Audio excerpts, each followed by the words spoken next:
The Battle of Bannockburn, 1314, Scotland's defiant raw Scotland on the brink.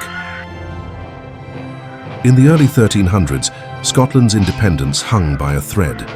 The wars of Scottish independence had raged for nearly 2 decades, marked by brutal campaigns and shifting allegiances. England's King Edward II sought to crush the last embers of rebellion and reassert English dominance north of the border. But in Scotland, King Robert the Bruce had consolidated power, rallied clans, and fortified his reputation as a skilled guerrilla leader. By 1314, Stirling Castle, the last major English stronghold, faced a siege by the Scots. Edward II assembled a massive relief force to break it.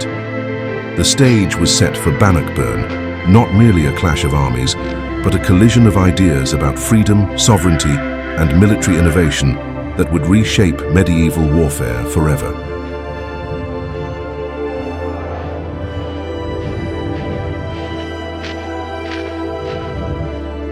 Edward II marches north. In spring 1314, Edward II marshalled one of England's largest medieval armies, about 16,000 men, including thousands of heavily armored knights, archers, and infantry. His aim was simple: break the Scottish siege at Stirling and crush Robert the Bruce's rebellion once and for all. The English force advanced northward with banners flying and supply wagons rattling, confident their sheer numbers would overwhelm the Scots. Yet cracks already showed in leadership and coordination. Edward II lacked the tactical genius of his father, Edward I, and underestimated Bruce's strategic cunning. This wasn't just another raid across the border. It was the kingdom's full might moving into hostile territory, weighed down by arrogance, overconfidence, and a belief that Scotland could never stand united against England.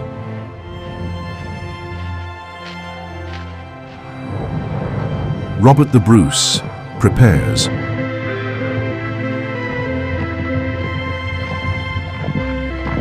Robert the Bruce understood he could not outnumber Edward II. Instead, he chose ground and discipline as his weapons. Bannockburn near Stirling offered marshy terrain, narrow approaches and hidden hazards, perfect for disrupting cavalry.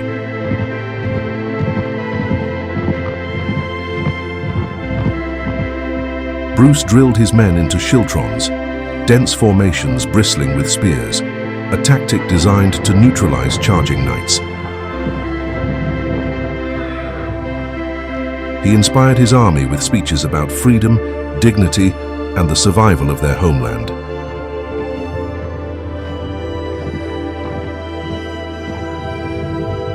Scottish morale soared as Bruce's reputation for courage and cunning spread. Every soldier knew this was not just another skirmish, but the fight of their lives.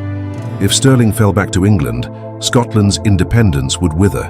But if Bruce's plan worked, they could shatter England's myth of invincibility and rewrite medieval military doctrine.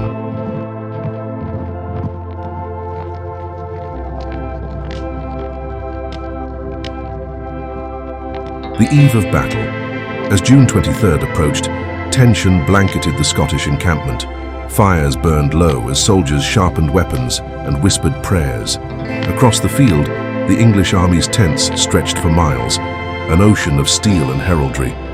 Night winds carried the scent of horses and wet earth. Both sides knew dawn would bring a collision deciding Scotland's fate. Bruce moved among his men, personally checking formations and bolstering morale.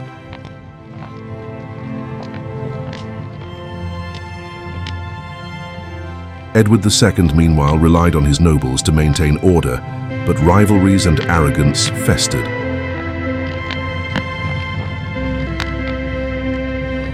The battlefield at Bannockburn was becoming a crucible where planning, terrain, and morale would count more than numbers.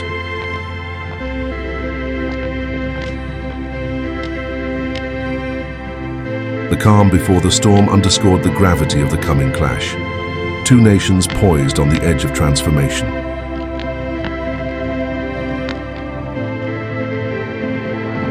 Single combat of Bruce and de Bohun.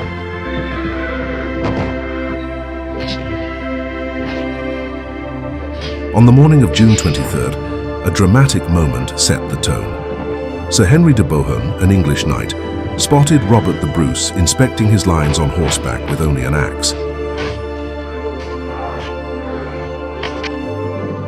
Sensing an easy kill, de Bohun lowered his lance and charged full tilt. At the last instant, Bruce sidestepped, rose in his stirrups, and cleaved his battle axe into de Bohun's skull, splitting helm and head in one blow. This act electrified the Scots, proving their king's courage and divine favor. It also demoralized the English, who watched one of their champions fall before battle had even begun.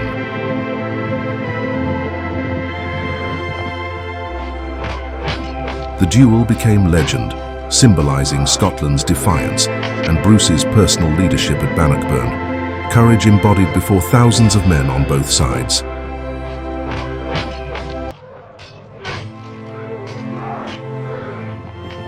English cavalry advances. Flush with overconfidence, the English launched their cavalry at the Scottish lines. Armoured destriers thundered forward, lances lowered, banners streaming. But the ground betrayed them. Marshes and concealed pits slowed the charge, funneling knights into narrower fronts. As they neared, Scottish schiltrons locked shields and levelled long spears outward, forming a living wall of iron points. Horses reared and balked. Those that charged were impaled or thrown into chaos. The thunder of hooves turned to screams and splintering wood as English knights crashed, fell, and were trampled by their own mounts. This first engagement proved Bruce's tactics were working. Disciplined infantry and terrain could blunt even the most feared heavy cavalry of Europe, shaking English confidence early in the fight.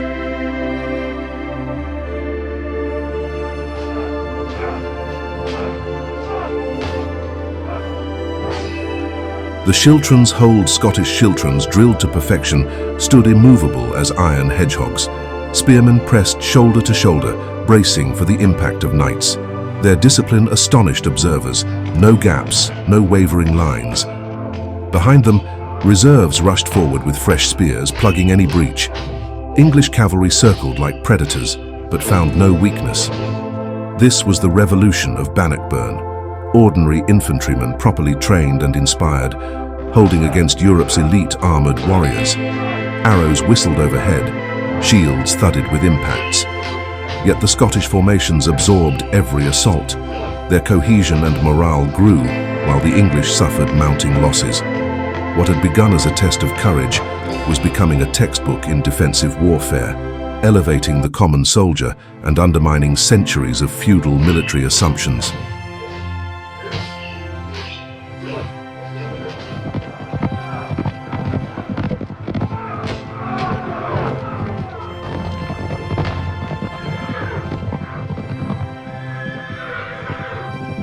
Archers enter the fray.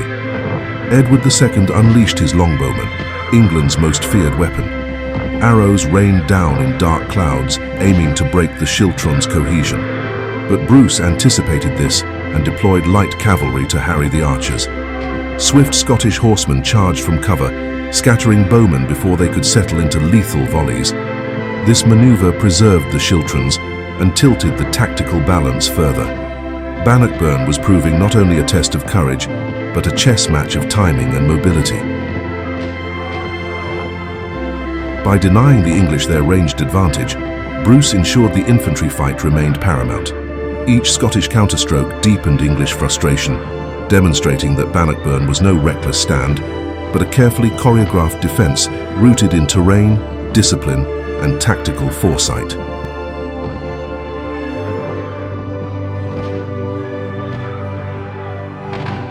English morale wavers. As afternoon wore on, English forces grew disordered. Cavalry charges failed, archers scattered, and supply wagons clogged approach routes. Soldiers murmured about omens and the unexpected Scottish resilience. Edward II's nobles bickered over tactics, undermining unity at the top. Meanwhile, Scottish ranks sang battle songs and tightened their formations, drawing strength from Bruce's leadership and the visible collapse of English confidence. The battlefield became a grim tableau of fallen knights, broken lances and mud churned to blood. Bannockburn was eroding not just English manpower, but their myth of invincibility. The day's fighting ended with no breakthrough for England, only fatigue and despair creeping into their lines, setting the stage for the decisive second day of combat and Scotland's bold counter-offensive.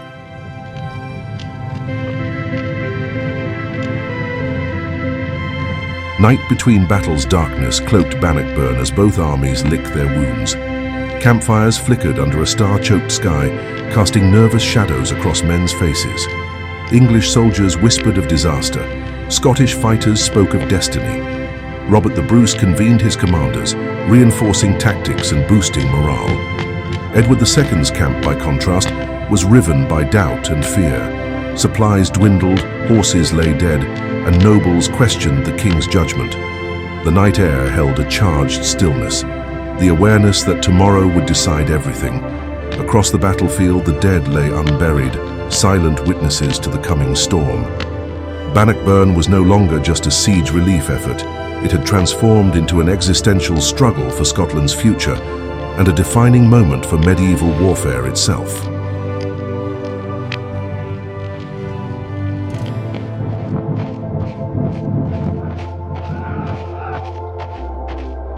Dawn of the second day, June 24th, dawned clear and cold. Mist lifted from the Bannockburn as both armies prepared for the final clash.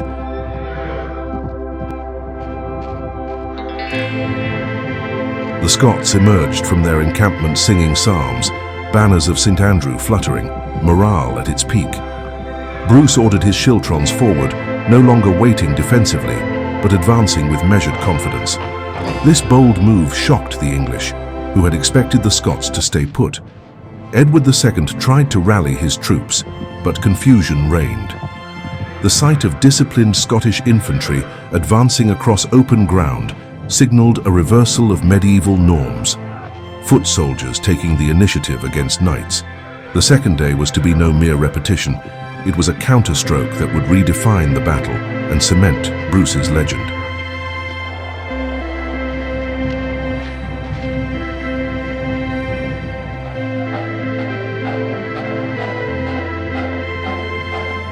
The Scots, close in Bruce's schiltrons, moved like living fortresses, advancing steadily while keeping formation. Drums and pipes echoed across the field, amplifying their momentum. English knights, already demoralized, hesitated to charge. The Scottish lines, bristling with spears, pressed into the narrow ground between the Bannockburn stream and marshy patches.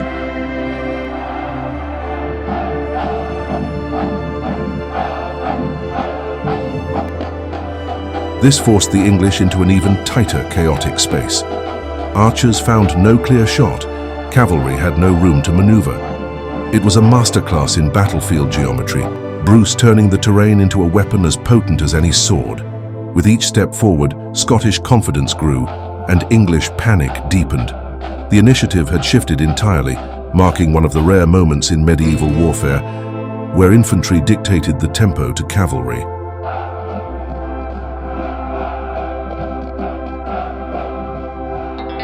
English lines collapse under pressure.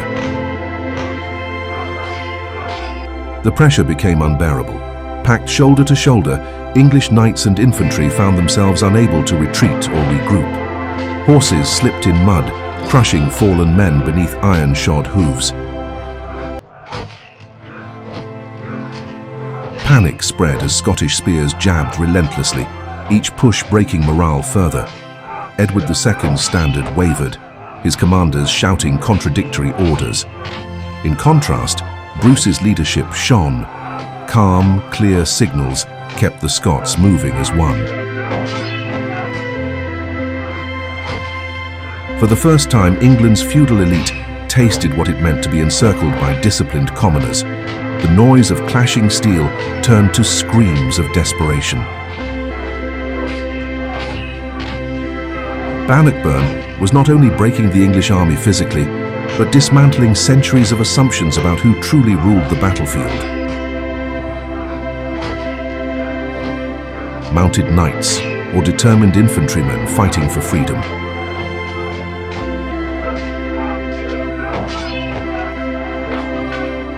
Edward II's last gambit.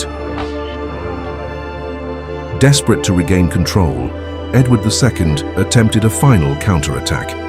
He called upon his reserve knights, ordering a push toward Bruce's command position. Yet the plan unraveled instantly. Scottish reserves, held back for this very moment, surged forward to blunt the assault. The king himself was nearly drawn into the melee, saved only by his personal guard. Nobles pleaded with Edward to flee, while escape routes still existed. His army's cohesion had disintegrated. No trumpets or banners could reverse the tide. The spectacle of a king on the brink of capture galvanized the Scots even further. In that moment, Bannockburn ceased to be merely a military engagement and became a symbol of national rebirth, a monarch humbled before united commoners.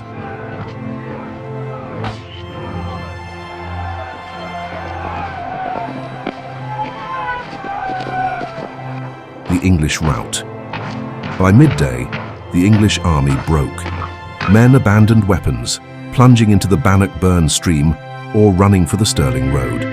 Cavalry and infantry collided in chaotic retreat, trampling their own. The narrow approaches that once constrained the Scots now trapped the English in a deadly funnel. Scottish fighters pressed hard, but Bruce ordered discipline maintained, preferring victory over slaughter. Nevertheless, thousands of English soldiers were captured or killed, their banners trampled into mud. Edward II himself fled with a small escort, leaving behind the wreckage of his great army. Bannockburn had transformed from battle to rout, a testament to the power of preparation, terrain and morale over mere numbers, signaling the dawn of a new military age. Stirling Castle surrenders. With the English army destroyed, Stirling Castle's fate was sealed. The garrison, cut off from relief, negotiated surrender to Robert the Bruce. This victory was more than symbolic. It removed England's last major foothold in central Scotland. The siege that had triggered Edward II's campaign now concluded Scotland's greatest battlefield triumph. For Bruce, it was a vindication of years of guerrilla struggle and political maneuvering. For the Scottish people, it meant breathing space to rebuild and unite under one crown. Stirling's fall showed Europe that Bannockburn was not an isolated skirmish, but a turning point, a strategic, political, and psychological blow from which England would struggle to recover for years. The balance of power had shifted permanently northward.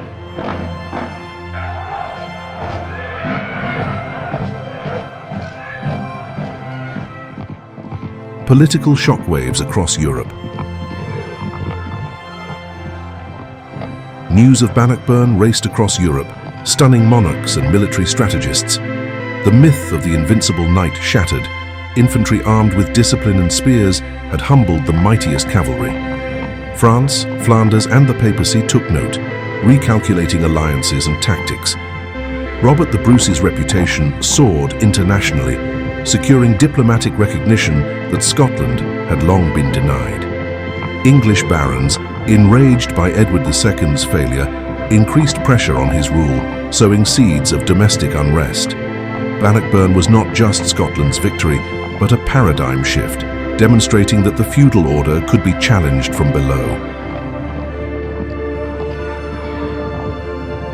It foreshadowed future conflicts, from the 100 Years' War to peasant revolts, where common soldiers would increasingly shape the fate of kingdoms once thought unassailable by monarchs alone. Legacy of Robert the Bruce.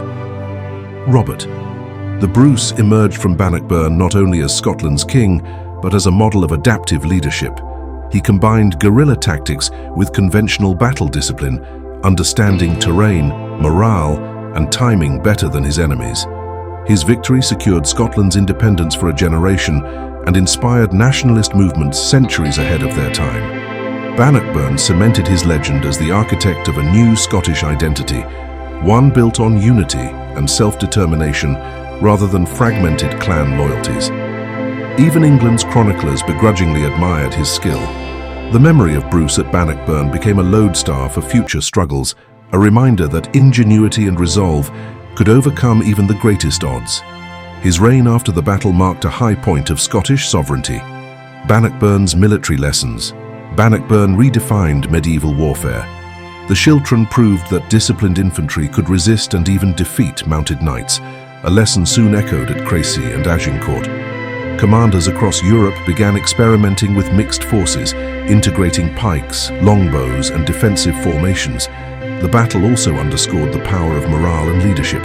Soldiers fighting for homeland and freedom often outperformed mercenaries or feudal levies bound by duty alone. Terrain, logistics, and psychological warfare gained new prominence.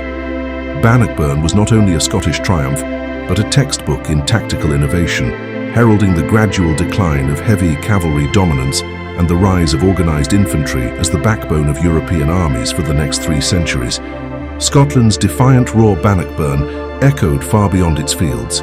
It became a story told in taverns, monasteries, and royal courts, Scotland's defiant roar against subjugation.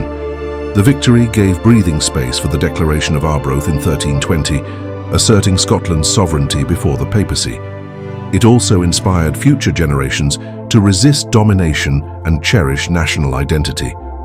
In cultural memory, Bannockburn is less a single battle than a living symbol of freedom earned through unity and courage. Even today, its lessons resonate, that disciplined preparation, strategic thinking, and collective resolve can overcome overwhelming odds. As the mist settled on June 24, 1314, Scotland had not merely won a battle, it had forged a legend, immortalizing Robert the Bruce and the spirit of independence.